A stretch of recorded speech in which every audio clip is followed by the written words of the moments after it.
Hello friends, स्वागत है आप सभी का हमारे इस यूट्यूब चैनल हिंदी साहित्य बाय पूजा पांडे में।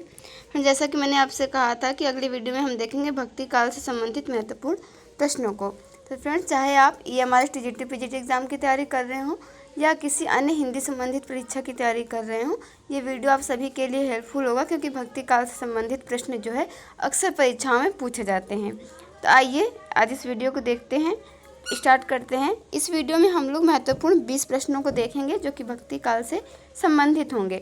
पहला प्रश्न है, सो जोगी जाके मन में मुद्रा, रात दिवस न करे निद्रा। यह किसकी पंक्ति है? ऑप्शन है आपके, option A Kabir, B Malukdas, C Dadu या फिर डी रज्जब।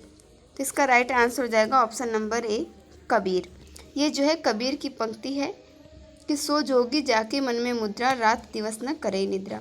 अगला प्रश्न देखते हैं, प्रश्न संख्या 2, निम्नलिखित आचार्यों का वरिष्ठता क्रम क्या है?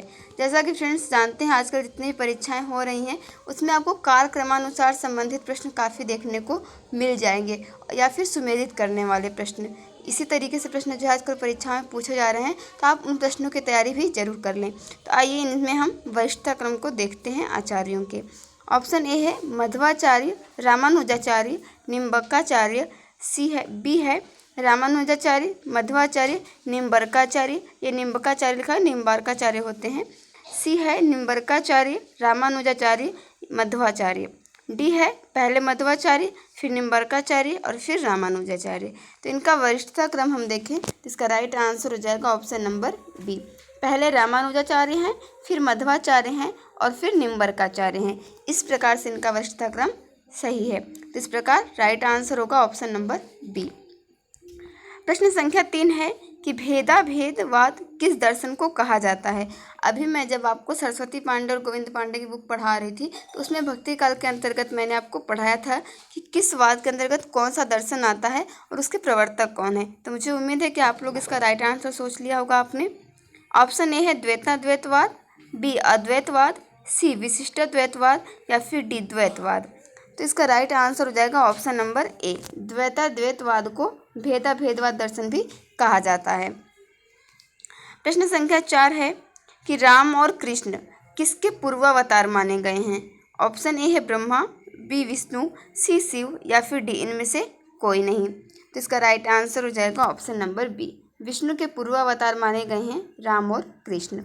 अगला प्रश्न देखते हैं, प्रश्न संख्या 5, रुद्र संप्रदाय के प्रवर्तक हैं। ऑप्शन ए है चक्रधर, बी आचार्य पुंडलिक, सी चैतन्य महाप्रभु या फिर डी विष्णु स्वामी। तो इसका राइट आंसर होगा ऑप्शन नंबर डी, विष्णु स्वामी। ये रुद्र संप्रदाय के प्रवर्तक आचार्य हैं। प्रश्न संख्या 6 है, द्वैतवाद के प्रतिष्ठापक आचार्य हैं। ऑप्शन ए है निम्बरकाचार्य, बी मध्वाचार्य, सी शंकराचार्य या फिर डी वल्लभाचार्य। तो इसका राइट आंसर हो जाएगा option number C, Shankaracharya. Friends, द्वैतवाद के प्रतिष्ठापक आचार्य जो है वो मध्वाचार्य। हालांकि शंकराचार्य भी जो है वो द्वैतवाद के समर्थक हैं, लेकिन अगर इसके हम प्रतिष्ठापक आचार्य या प्रवर्तक आचार्य की बात करें तो वो मध्वाचार्य ही हैं, द्वैतवाद के प्रतिष्ठापक आचार्य। अगला प्रश्न देखते हैं, प्रश्न संख्या 7, 5 विषयों के संवेद ग्रहण को पांचरात्र धर्म कहते हैं। ये 5 विषय क्या है? ये सारे क्वेश्चन के आंसर मैंने आपको पिछली वीडियो में बताए थे, जब हम हिंदी वाली बुक पढ़ रहे थे आपकी गोविंद पांडे और सरस्वती पांडे की हिंदी भाषा एवं साहित्य का वस्तुनिष्ठ इतिहास। तो इन सभी टॉपिक्स को हमने पढ़ा था। तो मुझे उम्मीद है कि आप लोग इसका राइट आंसर दे रहे होंगे। ऑप्शन ए है परम तत्व, मुक्ति, भुक्ति, योग, संसार। बी है माया, संसार, भक्ति, मोक्ष, योग। सी मोक्ष, योग, ब्रह्म, जीव, संसार या फिर डी परम ब्रह्म, जीव, जगत, माया, भक्ति। इनमें से किसके संवेद ग्रहण को जो है पांचरात्र धर्म कहते हैं? तो इसका राइट आंसर हो जाएगा ऑप्शन नंबर ए, परम तत्व, मुक्ति, भुक्ति, योग और संसार। इन पांचों के योग को हम क्या कहते हैं? पांचरात्र धर्म कहते हैं। प्रश्न संख्या 8 है कि रामानंद के दीक्षा गुरु कौन थे? ऑप्शन ए है नरहरिदास, बी राघवानंद, सी शंकराचार्य या फिर डी निम्बरकाचार्य। तो इसका राइट आंसर हो जाएगा option number B, Raghavanand. Raghavanand जो है ये रामानंद के दीक्षा गुरु माने जाते हैं। प्रश्न संख्या 9 है कि संत रज्जब का पूरा नाम है। ऑप्शन ए है मोहम्मद रज्जब, बी रज्जब अली खां, सी रज्जब दास या फिर डी सैयद रज्जब खां। तो इसका राइट आंसर हो जाएगा option number B Rajjab Ali Khan, ये इनका पूरा नाम है। प्रश्न संख्या 10 देखते हैं। जायसी की किस रचना में सूफी दर्शन का सैद्धांतिक वर्णन मिलता है? ऑप्शन ए है आखिरी कलाम, ऑप्शन बी है अखरावट, सी पद्मावत या फिर डी चित्ररेखा। तो इसका राइट आंसर हो जाएगा ऑप्शन नंबर बी अखरावट। ये जो है सूफी दर्शन का सैद्धांतिक वर्णन हमें इस काव्य में देखने को मिलता है। अगला प्रश्न देखते हैं, प्रश्न संख्या 11 कि जायसी के विरह वर्णन में कौन सी विशेषता नहीं है?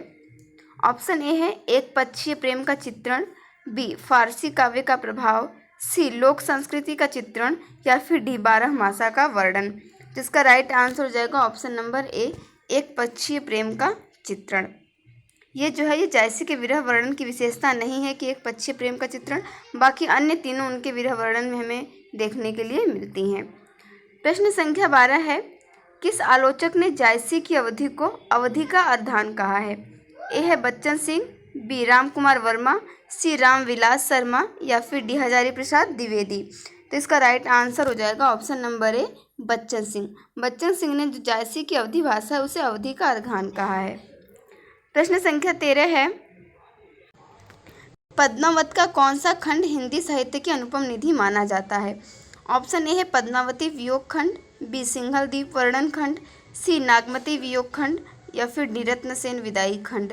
तो इसका राइट आंसर हो जाएगा ऑप्शन नंबर सी नागमती वियोग खंड।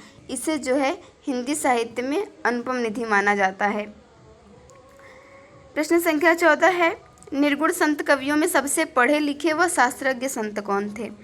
ऑप्शन ए है नानक देव, बी सुंदर दास, सी दादू या फिर डी रज्जब।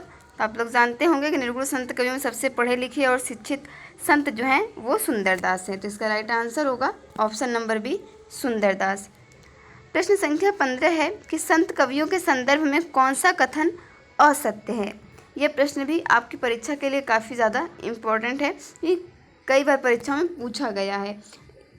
लगभग सभी कवि पिछड़े वर्ग से थे, बी है उन्होंने भक्ति साधना के साथ कर्म को भी महत्व दिया, सी सभी संत कवि सन्यासी थे, डी उन्होंने ज्ञान और प्रेम को समान महत्व दिया। तो हमें ये बताना है कि कौन सा कथन असत्य है। तो इसका राइट आंसर होगा ऑप्शन नंबर सी सभी संत कवि सन्यासी थे। ये जो है असत्य है, बाकी सारे कथन जो है संत कवियों के संदर्भ में सत्य हैं। प्रश्न संख्या 16 है, संत काव्य और सूफी काव्य में कौन सी विशेषता असमान है? ऑप्शन ए है गुरु का महत्व, बी माया या शैतान का विरोध, सी प्रेम की प्रधानता या फिर डी खंडनात्मक प्रवृत्ति। तो इसका राइट आंसर हो जाएगा ऑप्शन नंबर डी खंडनात्मक प्रवृत्ति। ये जो है संत काव्य और सूफी काव्य में हमें समान नहीं मिलती, बाकी गुरु के महत्व को, माया या शैतान के विरोध को और प्रेम की प्रधानता को संत काव्य और सूफी काव्य इसमें हमें समानता देखने को मिलती है। प्रश्न संख्या 17 है, वल्लभाचार्य से भेंट होने पर सूरदास ने कौन सा पद गाया था? ऑप्शन ए है प्रभु हाँ सब पतितन को टीको, बी मधुबन तुम कत्र रहत हरे, सी निर्गुण कौन देश को वासी, डी उधो मोहि ब्रज बिसरत नाही। तो इसका राइट आंसर हो जाएगा ऑप्शन नंबर ए प्रभु हाँ सब पतितन को टीको। देखिए यहाँ पे मुझे एक चीज़ याद आ रही है, जैसे एनसीईआरटी से पढ़ने से हमें फ़ायदा होता है कि काफ़ी टाइम जब हम एनसीईआरटी पढ़ रहे होते हैं तो उसमें जो चैप्टर हमने पढ़ा होता है उसकी लाइंस जब एग्ज़ाम में पूछी जाती हैं तो भले उसमें कवि का लेखक का नाम ना आए, लेकिन हम बता देते हैं कि इन पंक्तियों के रचयिता कौन है। जैसे अभी हाल ही में जो जेएसएससी पीजीटी का हिंदी का एग्ज़ाम हुआ था उसमें एक पद पूछा गया था, आपका जो क्लास 10th की एनसीईआरटी में दिया हुआ है उधो तुम हो अति बड़भागी। तो उसमें बीच में से 2 लाइनें दी गई थी, पूछा गया था कि इन पंक्तियों के रचनाकार कौन है और सूर का नाम नहीं आया था। और जबकि आप सिलेबस में उसके देखेंगे तो आपको पूरा भ्रमर गीत सार जो है वो पढ़ना था। तो अगर आपने नहीं भी पढ़ा होगा, आपने कभी एनसीईआरटी पढ़ी होगी तो भी आपने उस प्रश्न का आंसर सही दिया होगा जिन लोगों ने एग्ज़ाम दिया होगा। नहीं तो ऐसे हम पूरा भ्रमर गीत सार अगर पढ़ते तभी भी हम शायद कंफ्यूज हो जाते कि ये लाइन जो है वो किसकी है। लेकिन अगर आपने एनसीईआरटी से पढ़ा होगा तो आपको ज़्यादा मेहनत की ज़रूरत नहीं पड़ी होगी और आपने बता दिया होगा कि वो लाइन जो है किसकी है और किस पद से ली गई है। तो ठीक है फ्रेंड्स, इसीलिए मैं कहती हूँ कि आप जो थोड़ा बहुत एनसीईआरटी भी देखा करें और उसके अलावा भी चीज़ें देखा करें, क्योंकि दोनों चीज़ों में जो हिंदी साहित्य की बाकी लिटरेचर की बुक्स हैं और कुछ रचनाएं हैं, मूल पुस्तकें हैं रचनाओं की, उन्हें भी पढ़ना ज़रूरी है और एनसीईआरटी को भी पढ़ना ज़रूरी है। दोनों में बैलेंस बनाकर चलें, किसी को एक को भी छोड़कर हम किसी भी परीक्षा की तैयारी जो है करें तो तैयारी हमारी कहीं ना कहीं अधूरी ही रहती है। आइए देखते हैं अगला प्रश्न, प्रश्न संख्या 18 कि कृष्ण भक्ति काव्य में वर्णित भ्रमर गीत का मुख्य प्रतिपाद्य है। ऑप्शन ए है गोपियों का विरह वर्णन, बी सगुण भक्ति की प्रतिष्ठा, सी कृष्ण के प्रति गोपियों की प्रेम व्यंजना, या फिर डी उक्ति वैचित्र्य का प्रदर्शन। तो इसका राइट आंसर हो जाएगा ऑप्शन नंबर बी, सगुण भक्ति की प्रतिष्ठा। ये जो है कृष्ण भक्ति काव्य में वर्णित भ्रमर गीत को हम देखें तो उसमें मुख्य प्रतिपाद्य यही है कि सगुण भक्ति की प्रतिष्ठा। आइए देखें अगला प्रश्न, प्रश्न संख्या 19 गौड़ी संप्रदाय के प्रवर्तक कौन है। ऑप्शन ए है चैतन्य महाप्रभु, बी स्वामी हरिदास, सी निम्बरकाचार्य, या फिर डी विद्यापति।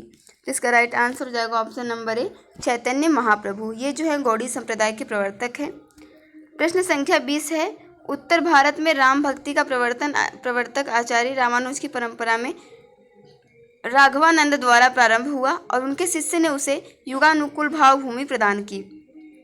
राघवानंद के शिष्य कौन थे। अभी हमने ऊपर इससे मिलता जुलता ही एक प्रश्न जो है आपको कराया है। अगर आपने ध्यान से इस वीडियो को देख रहे होंगे तब बता सकते हैं कि इसका राइट आंसर क्या होगा।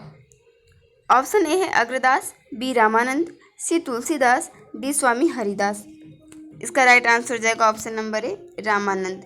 रामानंद के गुरु का नाम था राघवानंद, या ये कहें तो राघवानंद के शिष्य कौन थे, तो रामानंद थे। तो फ्रेंड्स, इस वीडियो में हमने जो 20 महत्वपूर्ण प्रश्न देखे भक्ति काल से संबंधित थे और आपकी हिंदी संबंधित सभी परीक्षाओं के लिए काफ़ी महत्वपूर्ण है। फिर चाहे आप EMRS एग्ज़ाम्स की तैयारी कर रहे हो, UGC नेट JRF की तैयारी कर रहे हो, या किसी भी TGT PGT एग्ज़ाम्स की तैयारी कर रहे हो, ये वीडियो आपके लिए काफ़ी हेल्पफुल होगा। इस प्रश्नों की PDF जब मैंने काफ़ी पहले तैयार कर ली थी, लेकिन जन्माष्टमी होने की वजह से कल भी काफ़ी डिस्टर्बेंस थी और आज भी हो सकता है कि आपको थोड़ी बहुत जो गाने की आवाज़ बाहर से रूम में आ रही हो तो आप तक भी पहुंच जाए। लेकिन मैंने सोचा कि आज छुट्टी भी थी, मैं फ्री थी, तो मैं ये प्रश्न आपसे शेयर करूं। ठीक है फ्रेंड्स, मिलते हैं नेक्स्ट वीडियो में एक नए टॉपिक के साथ। उसमें हम सिलेबस का कोई एक टॉपिक देखेंगे, क्योंकि EMRS PGT में ये संकलित किया गया है कि MA में या पोस्ट ग्रेजुएशन में पढ़ी गई उसके सिलेबस में संकलित सभी कविताएं या जिन रचनाकारों की रचनाओं को आपने पढ़ा है। तो 1-2 कमेंट्स थे और बाकी कुछ फ्रेंड्स को ये याद नहीं कि उन्होंने कौन कौन सी रचनाएं पढ़ी थी, उनके सिलेबस में थी। तो इग्नू के सिलेबस में जो पोस्ट ग्रेजुएशन में कविताएं थी उन्हें मैं आपके साथ ज़रूर शेयर करूंगी कि कौन कौन सी कविताएं थी और आपको क्या क्या पढ़ना चाहिए। अलग अलग यूनिवर्सिटी में जो है MA के सिलेबस में किन रचनाकारों को और उनकी किन रचनाओं को रखा गया है। इससे आपकी तैयारी के लिए काफ़ी हेल्प हो जाएगी और जो प्रश्न पूछे जाएंगे उनका आंसर आप आसानी से दे पाएंगे, क्योंकि भले ही रचनाकारों को और उनकी रचनाओं को सिलेबस में दिया नहीं गया हो, लेकिन उससे प्रश्न जो है अवश्य पूछे जाते हैं, खासकर उन रचनाओं से। तो अगर आप पहले से तैयार रहेंगे तो आपके लिए अच्छा होगा। Thank you for watching this video.